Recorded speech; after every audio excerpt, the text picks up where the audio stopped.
Hello दोस्तों, स्वागत है आपका भारत एजुकेशन यूट्यूब चैनल पर। दोस्तों, आज के वीडियो में हम बेल्ट्रॉन डाटा एंट्री ऑपरेटर से संबंधित उन महत्वपूर्ण प्रश्नों को लेकर आए हैं जो आपके परीक्षा के दृष्टिकोण से काफी महत्वपूर्ण साबित होने वाला है।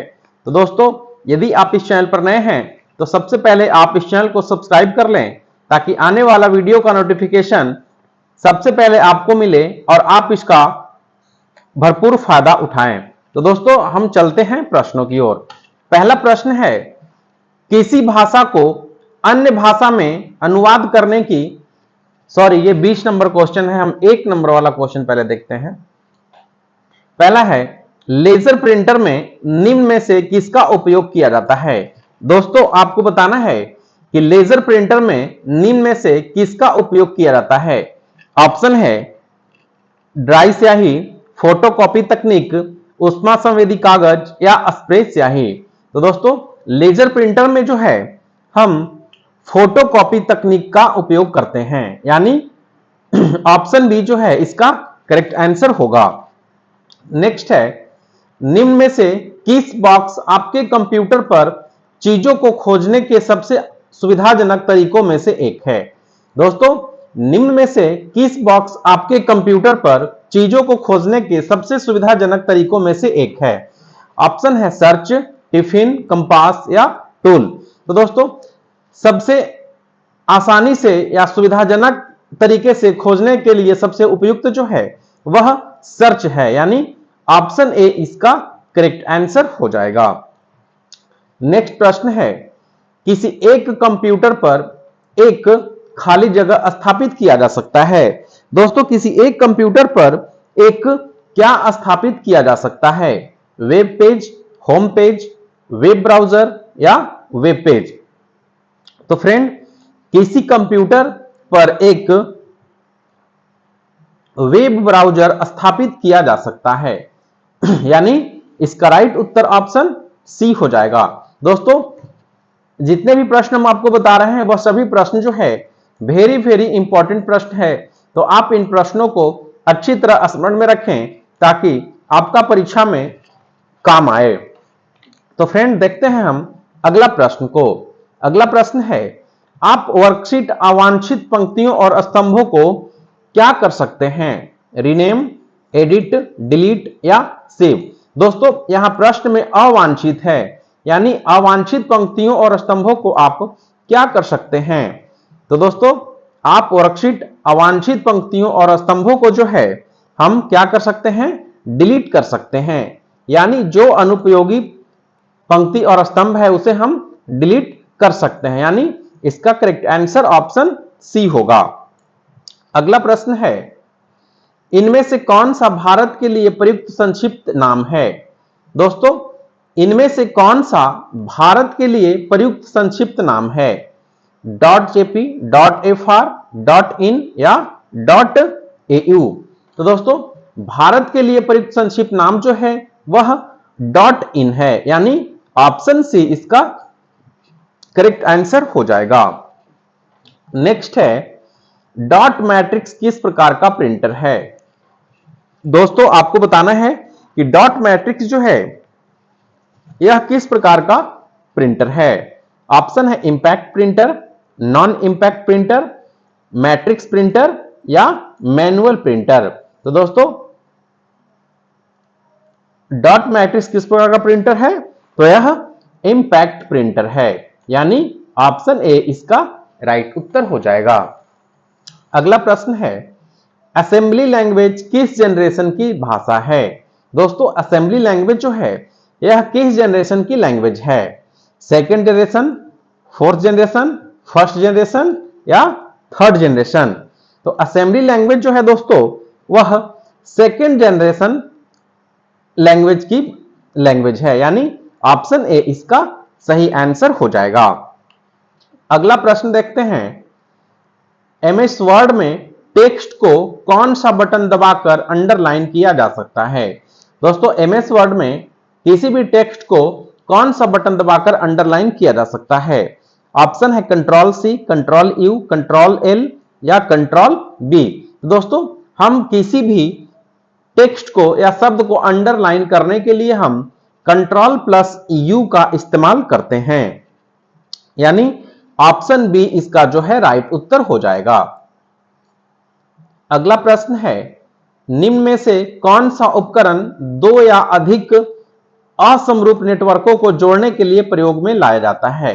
दोस्तों आपको बताना है कि कौन सा उपकरण दो या अधिक असमरूप नेटवर्कों को जोड़ने के लिए प्रयोग में लाया जाता है। ऑप्शन है कंप्यूटर, गेटवे, बाह्य मॉड्यूम या आंतरिक मॉड्यूम।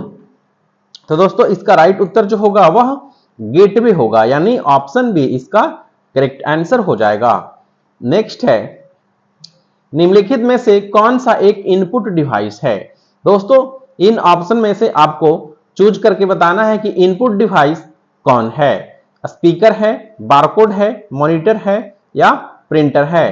तो दोस्तों इनपुट डिवाइस जो है वह बारकोड है। इसमें स्पीकर जो है यह एक आउटपुट डिवाइस है, मॉनिटर आउटपुट डिवाइस है, प्रिंटर आउटपुट डिवाइस है, लेकिन बारकोड रीडर जो है यह एक इनपुट डिवाइस है, यानी इसका करेक्ट आंसर ऑप्शन बी होगा। अगला प्रश्न है, निम्नलिखित में से कौन सी इंटरनेट सेवा एक ही समय में एक व्यक्ति से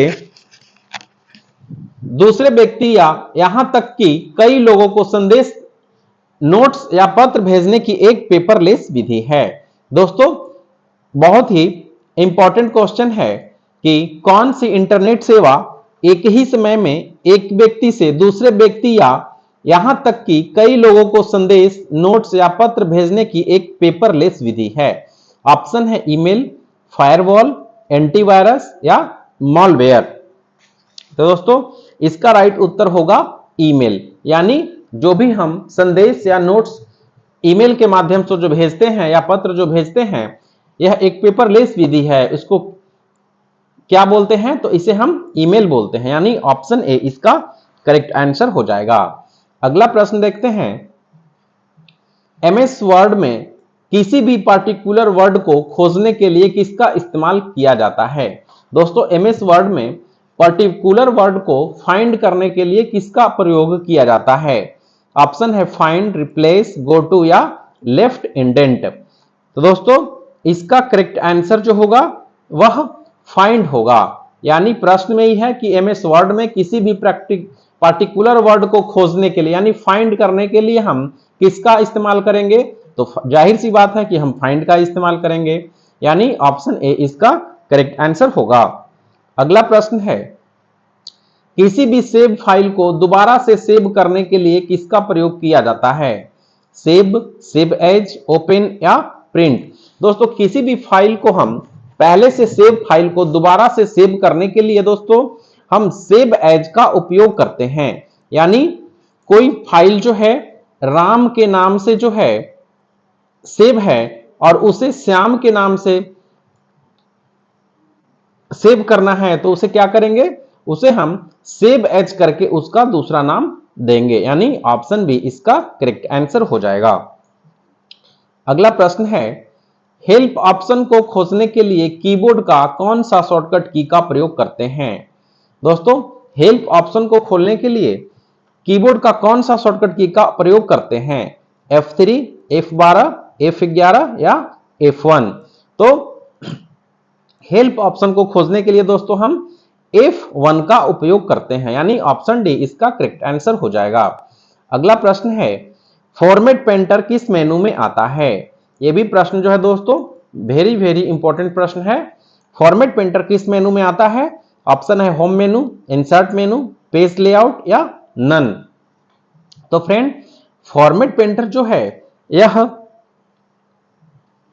होम मेनू में आता है, यानी ऑप्शन ए इसका सही उत्तर हो जाएगा। अगला प्रश्न है, पूरे पेज को एक ही बार में सिलेक्ट कैसे करेंगे? ऑप्शन है कंट्रोल एल के जरिए, कंट्रोल बी के जरिए, कंट्रोल एक्स के जरिए या इनमें से कोई नहीं। दोस्तों पूरे पेज को एक ही बार में सिलेक्ट करने के लिए हम किसका उपयोग करेंगे? तो यहां पे ऑप्शन गलत है, ऑप्शन ए बिल्कुल राइट है, लेकिन कंट्रोल एल नहीं होगा, यहां पे कंट्रोल प्लस ए होगा। यानी दोस्तों पूरे पेज को एक ही बार में सिलेक्ट कैसे करेंगे? तो कंट्रोल प्लस ए के जरिए हम पूरे पेज को सिलेक्ट करेंगे, यानी ऑप्शन ए इसका करेक्ट आंसर होगा। नेक्स्ट है अलाइन टेक्स्ट लेफ्ट का शॉर्टकट की क्या होता है। दोस्तों आपको बताना है कि अलाइन टेक्स्ट लेफ्ट का शॉर्टकट की क्या होता है। Control L, control R, control E या कंट्रोल जे। दोस्तों जब अलाइन टेक्स्ट लेफ्ट का शॉर्टकट की हमें ढूंढना है तो कंट्रोल प्लस एल, यानी जब लेफ्ट करना है तो हम एल करेंगे, यानी कंट्रोल प्लस एल का यूज करके हम अलाइन टेक्स्ट लेफ्ट को कर सकते हैं, यानी ऑप्शन ए इसका सही उत्तर हो जाएगा। अगला प्रश्न है एमएस वर्ड के सबसे ऊपरी वाले भाग को क्या कहते हैं। टास्क बार, मेनू बार, टाइटल बार या फिर कोई नहीं। दोस्तों एमएस वर्ड के सबसे ऊपरी वाले भाग को क्या कहते हैं, तो उसे हम टाइटल बार कहते हैं, यानी ऑप्शन सी इसका करेक्ट आंसर हो जाएगा। अगला है एमएस वर्ड में F7 का प्रयोग किस लिए होता है। स्पेलिंग चेक करने के लिए, रिसर्च करने के लिए, ट्रांसलेट करने के लिए या कंपेयर करने के लिए। दोस्तों एमएस वर्ड में F7 का प्रयोग जो है हम स्पेलिंग चेक करने के लिए उसका उपयोग करते हैं, यानी इस प्रश्न का सही उत्तर जो है ऑप्शन ए हो जाएगा। अगला है किसी भाषा को अन्य भाषा में अनुवाद करने की सुविधा किस मेनू में दिया गया है। होम में, रिव्यू में, व्यू में या पेज लेआउट में। दोस्तों किसी भी भाषा को अन्य भाषा में अनुवाद करने के लिए किस मेनू में इसकी सुविधा दी गई है, तो ऑप्शन बी यानी रिव्यू में इसकी सुविधा जो है दी गई है, यानी ऑप्शन बी इसका करेक्ट आंसर हो जाएगा। दोस्तों यह वीडियो आपको कैसा लगा हमें कमेंट करके जरूर बताएं, और यदि यह वीडियो आपको पसंद आया हो तो वीडियो को एक लाइक एवं यदि आप चैनल पर नए हैं तो चैनल को सब्सक्राइब जरूर कर लें। दोस्तों मिलते हैं हम अगले वीडियो में, धन्यवाद।